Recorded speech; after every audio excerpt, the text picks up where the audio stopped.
Why does adding more workers to a bakery eventually make it less productive? Today I'm going to explain the law of diminishing returns for IB economics. So, what is the law of diminishing returns? The law of diminishing returns states that when we add more of a variable factor to a fixed factor in the short run, the extra output produced by each additional unit of that variable factor will eventually start to fall. In other words, as we keep increasing the variable input, while at least one input remains fixed, marginal product will at some point begin to decrease. This concept applies only in the short run, where not all factors of production can be changed. So there's a few key terms here that we need to be familiar with.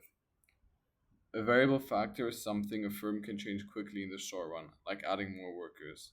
A fixed factor is something that can't change in the short run, like the size of the kitchen or equipment. And marginal product is simply the extra output you get from adding one more unit of variable factor. So before we see the law of diminishing returns in practice, we have to remember that the law of diminishing returns only occurs in the short run, and at least one factor has to be fixed. So, suppose there's a bakery, and in this bakery there's only one worker. There's plenty of space, no one's in the way, and the fixed inputs, which are the oven, the counters, and the mixer, are all underused. Adding another worker would increase the output a lot because there's still so much unused capacity. Next, we have three workers. This is still very productive stage. Workers can specialize, divide tasks, and share equipment efficiently.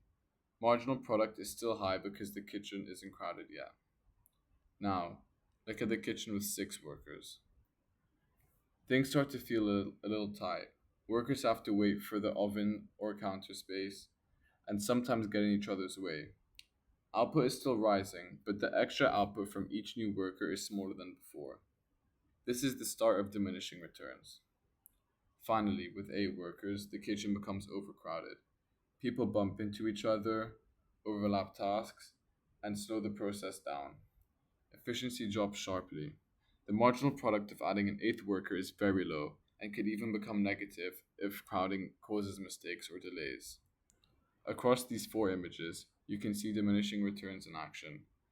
High productivity with few workers, slowing marginal gains as more workers are added, and eventually inefficiency when too many workers share the same fixed space.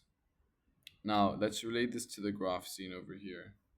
At the beginning, we experience increased returns. Adding workers increases productivity sharply, and everyone has space to specialize. Eventually, we reach the point of diminishing returns, where the curve starts to rise slowly. This is when the kitchen begins to feel crowded. Extra workers still help, but not by much. At the peak, we reach the point of maximum yield, the highest output of the bakery that it can achieve with its fixed space. Beyond this point, the graph slopes downwards into negative returns. Adding more workers reduces total output because the workspace becomes too crowded. This perfectly matches the 8 worker image. Overcrowding leads to mistakes, delays, and lower productivity. The graph summarizes the entire story visually. At first, we see increasing returns, then diminishing returns, and finally negative returns. We can see this everywhere, and there are a few more examples, such as gyms with limited machines, farmers with fixed lands, and maybe even phones at a phone charger at a party. So, to summarize everything I've said so far, when you keep adding workers to a fixed space, eventually the extra output each worker adds starts to fall. That's diminishing returns. Everything we've seen so far in the bakery example happens in the short run, where the size of the kitchen, our fixed factor, cannot change. That's exactly why we kept adding more and more workers. The kitchen eventually became overcrowded and productivity started to fall. That's diminishing returns. But now let's imagine something different. What happens if we can increase the fixed factor?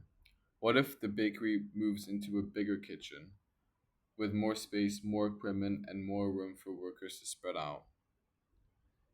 This is where the next graph comes in. Each of these small U-shaped curves represent a short-run average cost curve, and each one assumes the kitchen size is fixed. On any one of these curves, costs fall at first as the bakery becomes more efficient. But eventually, costs rise again when the kitchen gets crowded, just like our original small kitchen. But when the bakery upgrades to a larger kitchen, it shifts onto a new short run average cost curve, one where the minimum point is lower and output can increase efficiently again. Workers aren't bumping into each other anymore, equipment isn't overused, and productivity goes back up again. When we join the lowest points on all these short run curves together, we get the long run average cost curve, or LRAC. This curve can show the lowest possible cost for each level of output when the bakery is free to adjust everything, including the size of the kitchen. So in simple terms, in the small kitchen, adding more workers eventually becomes inefficient and average cost rises.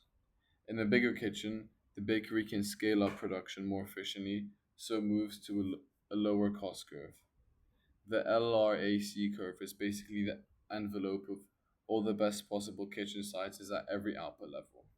This is why the LRAC curve is typically U-shaped.